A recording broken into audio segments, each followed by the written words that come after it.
Eto ma'am, sino naman to? Ito po si Kizo version 1 natin. Kung sa mga naghahanap ng Kizo version 1, bago na po yung mukha niya. Ayan, ganyan na po siya. 2,000 watts pa rin po, 72 volts, 20 amperes, naka-disc brake harap at likod. At syempre, napakamura po ng version 1 natin. Pero bibigyan namin kayo ng discount basta't nakasubscribe kayo kay Kuya Edwin. Ibibigay ko lang po ito sa inyo. Free delivery in within Metro Manila. Binaba na yung presyo, free delivery pa. Yes. Ayan.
Oh, eto mga agala, no? Bumalik tayo sa Gab, siyempre. Sino hello pa yung po, mga kaharap nyo? kagala. Walang iba kundi si Antoinette Toast ng Marikina. Hello At po. ano tawag sa'yo ng iba? Yung Marian daw. Marian Rivera naman kay Judge. Ayan. Hello, Kuya Jan. Ayan. Ma'am, saan ba tayo magsisimula? Ayan, umpisahan po natin dito sa mga budget natin na 3 wheels, 2 wheels, pero motor type po siya. Okay. E-bike po. Na tinatawag natin dito scooter. Ayan, ito kagaya po nito si Aura. 2024 po natin is 1,500 watts, 72 volts, 20 amperes na siya. Naka-disc brake po yung harap at likod niya. At ang laki na rin po ng binaba ng presyo niya. Dating 46,000. Pero pag nakasubscribe ka kay Kuya Edwin, bibigay ko lang ng 41,000. Ayun, no? 41,000. Ma'am, saka ang ganda nung ano niya, ma'am, no? Opo, meron Stainless siya yung mga... parang guard. Oo, po guard, ang guard yung pinaka-ano niya, flarings. Para pag mabangga, hindi tatamaan yung flarings. Tapos, meron na ring top box, Top meron na rin box. po kasamang helmet. top box pa sa ilalim yan, ma'am. Ayan. Size ng gulong, 10, tubeless, naka-max. Yes. Meron din lalagyan rito dyan. Yes, meron din po Dami siyang lalagyan, compartment ma'am. dito. Pwedeng maglagay ng gamit at safe din syempre. Ayun. Tapos, ma'am, may side mirror ba yan? Yes, may kasama pong side mirror. Bawal po magbiyahe ng walang side mirror. Hindi lang nakakabit, no? Ayan. Eto, ma'am, sino naman to? Ito po si Kizo version 1 natin. Kung sa mga naghahanap ng Kizo version 1, bago na po yung mukha niya. Ayan, ganyan na po siya. 2,000 watts pa rin po, 72 volts, 20 amperes, naka-disc brake harap at likod. At syempre, napakamura po ng version 1 natin. Dating 42. Pero pagka nakasubscribe ka kay Kuya Edwin, makukuha mo lang dito ng 37,000. Wow, 37 na lang. Pababa ng pababa, para spaghetti. No? Opo. Ayan, tapos meron din tayong, ito, may natitira tayong isa, si version 2 Kizo. Ito yung pinaka-bestseller natin na medyo hawig dun sa kilalang e-bike. Diba? Yung sikat na e-bike. Pero Yung syempre, palaman, iba pa rin to. Oo. Si Kizo version 2 natin, 25 watts, 72 volts, 20 amperes. Alloy na rin po yung kanyang manibela.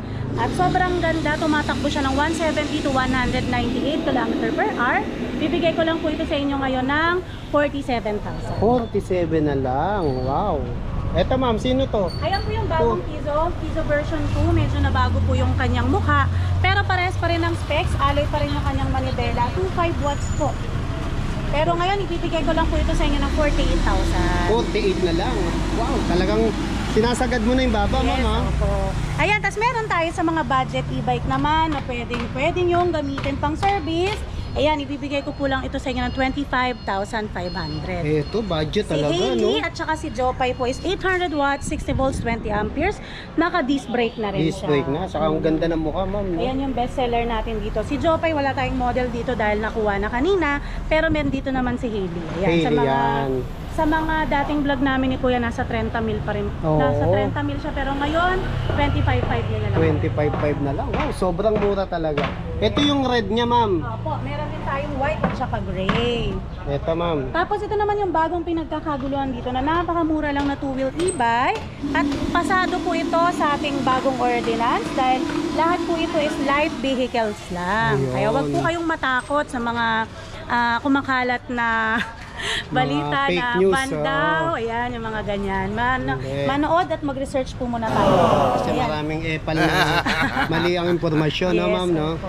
Ayan, si Lightspeed Skyler po natin is 1,000 watts, 48 volts, 20 amperes at size 69 kanyang Wow, gulong. ang ganda, ma'am. Ang laki ng gulong. Tapos, ma'am, ilang watts?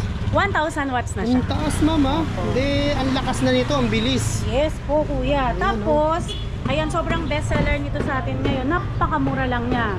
25,000 to sa iba, pero dito sa Gabs, 17,500 mo lang makukuha. 17.5. Ayos, panalo. So, ma'am, sino naman to? Ayan, ako kung kilala yan ng mga subscriber ni Kuya Edwin, si Tornado.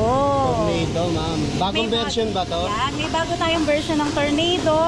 At katutuwaan nyo po, dahil naka-steering wheel na siya. Ayun, steering wheel lang. Parang sasakyan, ma'am. Parang sasakyan at saka malambot po siya. Hindi katulad ng ibang steering wheel na e-bike, hirap na hirap po talagang paikutin. Parang Raptor mo to. Ayan, 1,000 watts pa rin ang kanyang motor.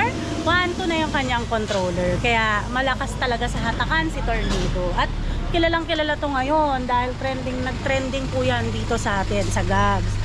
Dahil meron na rin siyang luggage rack, tapos mayroon siyang reverse camera, audio system, lahat po yan libre. Meron po siyang stop signal light sa likod, may extra tire and mugs, may mini fan, may ilaw sa ilalim. At ang kinaganda dyan, naka-disc brake, 4 hanggang 5 na ang kaya niyang isakay. Yun, kumpleto pamilya pala, ma'am. Ayan. Magkano na lang to, ma'am? Ayan, syempre mura lang dito sa Gabs. 75,000 ang bentahan ito, pero bibigyan namin kayo ng discount basta't nakasubscribe kayo kay Kuya Edwin. Ibibigay ko lang po ito sa inyo ng 64,999 free delivery in within Metro Manila. Binaba na yung presyo, free delivery pa. Yes. Ayan. Eto, ma'am, sino naman to? Ayan, ito yung pang-pamilyang e-trike natin na noon is 46,000 pa nung nagbablog tayo. Pero ngayon, ibibigay lang natin sa kanila ng 41,000. 41,000. Opo, malaki po siya. 4 to 5 seaters din ang kasya, 800 watts, 60 volts, 20 amperes at perfect dahil naka-disc brake. Libre na rin po yung kanyang trapal at size 10 na yung kanyang gulong. Pero po 41,000, saan ka makakakuha ng ganyan, di ba? Tubeless na kamags pa, Tubeless, ma'am. opo. Free trapal pa yan. Free trapal pa, syempre. Ayan, kaya sugod na sa gas. Hanap ka ba ng murang e-trike po, 3 wheels, na kasyang-kasya lang dyan sa budget mo, pasok na pasok, ito na yan, si Hurricane po na version 2. Si Hurricane kasi kuya is, 3 to 4 na ang kasya sa kanya, size din ng gulong, 1,000 watts, 48 volts, 20 amperes, tas naka-disc brake na rin siya. 46,000 ang bentahan natin before nito, pero ngayon bibigay ko lang po sa inyo ng discounted ng 34,000 na lang. Wow, laki na naman ang binaba. Mga kagala, may good news tayo ngayon dahil si Gabs Bike Warehouse Marikina at si Gabs Bike and E-Bikes ay meron ng LTO accredited. So, maliwanag po na nakikita natin na LTO accredited tayo. Kaya wag po kayong matakot na bumili ng e-bike sa panahon ngayon na may kumakalat na kung ano-anong balita. Opo, may ordinance. Pero, kailangan lang natin magkuha ng rehistro sa mga city natin. Kung saan po kayo nakatira, doon po kayo kukuha ng rehistro ninyo. Mali rin po yung lumalabas na sa LTO tayo kukuha. Dahil wala naman po silang ibibigay sa inyo. Basta't mas maganda rin po talaga na meron kayong lisensya. Yun po yung maliwanag dyan. Tapos, kung dadaan kayo sa main road, pwede po yung mga two wheels e-bike dahil light vehicles lang siya. Ayun po. Dapat magbasa rin tayo, mag-research kung ano po yung tama at mali para hindi po tayo natatakot. Kasi karamihan kuya natatakot na sayang naman daw yung e-bike nila, ibebenta na lang daw nila or what. Pero hindi po dapat yung katakutan dahil Ang pinagbabawal lang ay dumaan sa main road. Oh, hindi naman ma'am bawal, hindi rin ban. Hindi rin po ba? Meron lang mga ordinance na huwag ka dadaan doon. Actually, matagal na po yung batas na Oo, yun. matagal na yun eh. Masyado lang pinainit ngayon. Pinainit lang ngayon. Kaya tuloy yung iba, bebenta na lang daw. Yung ibang gustong bumili, ayaw tuloy bumili. So, nasasayang tuloy pagkakataon na makatipid sila. Opo, yung at saka tao. 10% lang ang pasaway sa mga e-bike users. Oo, Kuya. parang Mas din- marami pa rin pasaway sa mga Oo. sa ibang mga driver Tama. dyan. Alam niyo yan. Kaya wag yung masyadong pag-initan ng e-bike. Kawawa po yung mga katulad ng PWD at senior na mayroong e-bike. Paano pag magpapa-check up sila tapos pagka bibili sila ng gamot, paano po? Eh doon lang sila umaasa sa e-bike nila. Oo, dahil tipid nga ma'am, no? Kaya, syempre, basa-basa rin, huwag maniniwala sa mga, huwag kayong paniwalain. Oo, Ayan. dapat mag-research po tayo. Oo. Ayan. Dahil unang-una, napakahigpit lang naman ito sa Metro Manila. Pag sa mga Metro. probinsya, hindi naman ganon. Pero tama rin naman kuya na nagkaroon tayo ng ordinance na gano'n. Kasi nga may mga nangyayaring aksidente. Oo, sa mga pasaway din, no? Pero syempre, yung e-bike, tulad din naman ng mga motor, mga kotse na may kamuti pa rin. Siguro Hindi lang kuya sa dapat e-bike. sumunod na lang tayo sa batas at syempre maging maayos na e-bike users. Ayan, maingat, no, ma'am? Maingat, Ayan, bigay yung karapatan din ng iba. Share the road. Oo, yun. Share the road. Okay, ma'am, balita ko, binalik mo na yung mga bikes. Actually, nahinto o hindi nabuo? Hindi po siya nahinto. Wala lang po kaming display dito sa Dragon. Ayun, nabisi lang sa Yes, e-bike. opo. Kasi syempre, yung pwesto natin, hindi naman ganun kalaki pa. Pero soon, magkakaroon tayo ng mas malaki. At magkakaroon tayo ng mga showroom. Gaya nito, yung mga bike natin, hindi lang ito yan, kuya. Meron tayong mga ibang brand. Kung ano yung mga nakikita nyo dati, meron pa rin po tayo yan ngayon. Meron tayong Pro Max, 2.6, mga budget bikes na naghahalaga lang po ng 3,300. Tapos syempre, nagsusupply pa rin tayo. Continuous ang supply natin doon sa mga bike shop noon na ating mga dealers. Ayan. Ayan, ma'am, nasisilip ko. Trek, isa sa branded Ayan, yan, no? kuya, napakalaki ng minura Trek, ni Trek Ragusa, Marlin ito mga ngayon. budget naman, no? Opo. Ayan. And Trek Marlin, kuya, dating 26,000 yan. Ngayon, makukuha mo na lang siya dito sa Gabs ng, magkano na lang ba to? 15,500. Oh, 15.5 na lang, ayan. Itong iba, ma'am, ano yung mga presyo niya, ayan. Ayan, ito po, ito 3,300 lang to. Tapos itong si Rebel, 10,800 lang. Si Ragusa natin, 10,500. 10,500. Ito po, Alloy Road Bike, makukuha mo lang dito ng 4,500. 4,500. Actually, marami pa. Kung gusto nyo po mag-check sa page natin, Sa meron. page. Soon, magkakaroon na tayo ng showroom ng bike natin. Ayan. Ma'am, balita ko, meron ka rito nga minibus. Ano yan, kuya? O, minibus, 46 meters po. 46 Yung may upuan sa seaters, likod, ito. tapos 1,200 watts, 60 volts, 32 amperes. Ayan. Ang dami rin naghahanap nito kasi syempre may iba malaking pamilya, Oo. gaya ni Kuya Edwin. Sakto to, ma'am, animan, no? Family, opo. Ayan, animan. Ang kagandaan nito, ma'am, ito yung minibus mo na slim. Opo. Ayan. Parang si Misha, slim. Oo, ganon. Parang si Misha to na animan. Ayan. Tapos meron ng alalay sa likod na tataas yung armrest. Ayan. Anong specs nito, ma'am? 1,200 watts na po. 1,200 Tapos 60 volts, 32 amperes. Tapos nakaano na po siya, size 10 yung gulong niya. Yun. 4 wheels na rin. Binibigay ko lang po ito ng 65 pero pag subscriber ni Kuya Edwin, bibigyan na natin 62. Kaya yun, laki ng binawas na naman. Pinakamura natin is 25,000. Siguro makikita niyo sa mga vlog o baka mapakita ni Kuya Edwin yung mga picture dito sa video na to. Meron din po tayo dito pang wholesale natin sa mga gustong magtayo ng e-bike shop. Sa Luzon, Visayas, nagsiship po kami dyan. At makakapagsimula kayo dito ng 50,000 lang. Meron tayo dito na pasok sa budget. Two-wheel e-bike po si SK. Ayan po, pasok din yan sa ating bagong ordinance kasi light vehicle lang siya. 350 watts, 48 volts, 12 amperes. At makukuha mo lang siya dito sa Gabs ng 8,999. Ayun. Free helmet pa. Ayun, 899 lang, ma'am. Yes, okay. Tapos, Ayan, ma'am, binubuni ito, pwede tatay. ito sa ma'am, EDSA. Kasi Pwede po. pedal assist eh. Ayan. Pedal assist yata, hindi siya lumalampas ng 50 kph. Kawawa nga yung iba kuya, akala talaga nila ban.